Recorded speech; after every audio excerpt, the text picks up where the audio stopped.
لیکن معصوم فرماتے ہیں 3 لوگوں کو معاف نہ کیا کرو. بخشش ہے پر 3 لوگوں کے لیے بخشش نہیں ہے. اور یہ 3 برائیاں معاشرے میں بہت زیادہ پائی جاتی ہیں. بولا کون سے؟ فرمایا العفو للمقر لا للمصر. 2 لفظ یاد رکھیے.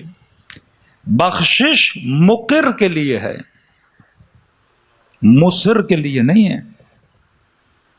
مقر کون؟ بندہ غلطی کرے آ کے معافی مانگے، اللہ کہتے معاف کرو.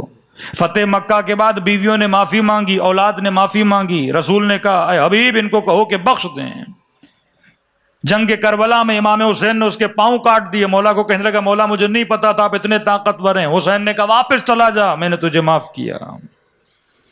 معافی مانگے تو بخشو، کیونکہ مقر ہے. اقرار گناہ کرے، آپ کو آ کر بولے کہ مجھ سے خطا ہوئی، میں نے آپ کے پیسے کھائے، میں نے آپ کے ساتھ زیادتی کی، میں نے آپ کو گالی دی، میں نے آپ کی توہین کی، میں نے آپ کی غیبت کی، بندے خدا معافی مانگنے آیا ہوں. تو چھٹے ماں فرماتے معاف کرو. اگر معاف نہیں کرتے تو ہمارے شیعہ نہیں ہوں. لیکن لا للمصر، ایک بندہ غلطی بھی کر رہا ہے پر غلطی کا اسے احساس بھی نہیں ہے، آپ کو گالی بھی دے، آپ کی توہین بھی کرے اور بولے جو کرنا ہے کرو، میں تو کرتا رہوں گا. ایسے بندے کے لیے معافی نہیں ہے. معافی اس بندے کے لیے ہے جو معافی مانگے. معافی اس بندے کے لیے نہیں ہے جو اپنے گناہ پہ کیا کرے، اصرار کرے. جنگ بدر میں ایک شخص رسول خدا کے مقابلے میں آیا، رسول کے ساتھ جنگ لڑی، اور جیسے جنگ ختم ہوئی اس کے بعد آیا، پاؤں پکڑ لیے، اے حبیب خدا، اے رسول خدا، غلطی ہو گئی، اب آپ کے ساتھ نہیں لڑوں گا، اب دشمن اسلام نہیں بنوں گا، بس آپ مجھے معاف کر دیں، میری جان کو بخش دیں. نبی نے کہا ٹھیک ہے، اگر تو معافی مانگ رہا ہے معاف کر رہا ہوں، لیکن یاد رکھنا پھر غلطی نہ کرنا. پھر جنگ احد ہوئی، معاف کیا، پھر جنگ احد میں آیا، پھر رسول خدا کے مقابلے میں آ کے کھڑا ہو گیا. اب جب اسلام کے سپاہیوں نے اسے پکڑا اور رسول کے پاس لے کر آئے، پھر سے وہی ڈرامے بازی شروع کر دی. اے رسول خدا غلطی ہو گئی، تو رحمت للعالمین ہے، مجھے معاف کر دے. نبی نے کہا نہیں، تجھے منع کیا تھا مصر نہ بننا. گناہ ایک بار اللہ بھی معاف کرتا ہے. اگر تو بار بار اس خطا کو کرے گا اور پھر بار بار آ کے تو ڈرامے بازیاں کرے گا کہ میں پھر گناہ نہیں کروں گا، نبی نے کہا اسے سزا دو، کیونکہ یہ کیا ہے، مصر ہے.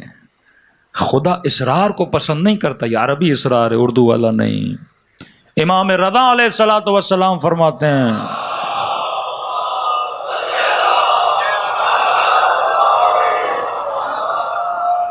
اگر کوئی بندہ اللہ کی دربار میں آئے اور توبہ کرے، لیکن اس کے دماغ میں یہ ہو ابھی تو توبہ کر رہا ہوں، کل جا کے پھر خطا کروں گا، اصرار بر گناہ، مصر ہو، فرماتے ہیں یہ اللہ کی دربار میں رو نہیں رہا، یہ گویا رب کا مذاق اڑا رہا ہے.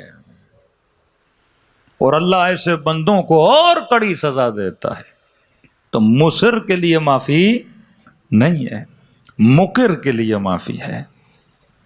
قیامت کے دن آواز آئے گی نا، کہاں ہیں توبہ کرنے والے، کہاں ہیں رب کے دربار میں رونے والے. توبہ بھی 2 طرح کی، قابل قبول توبہ توبۃ النصوح ہے. حر مقر تھا، مصر نہیں تھا.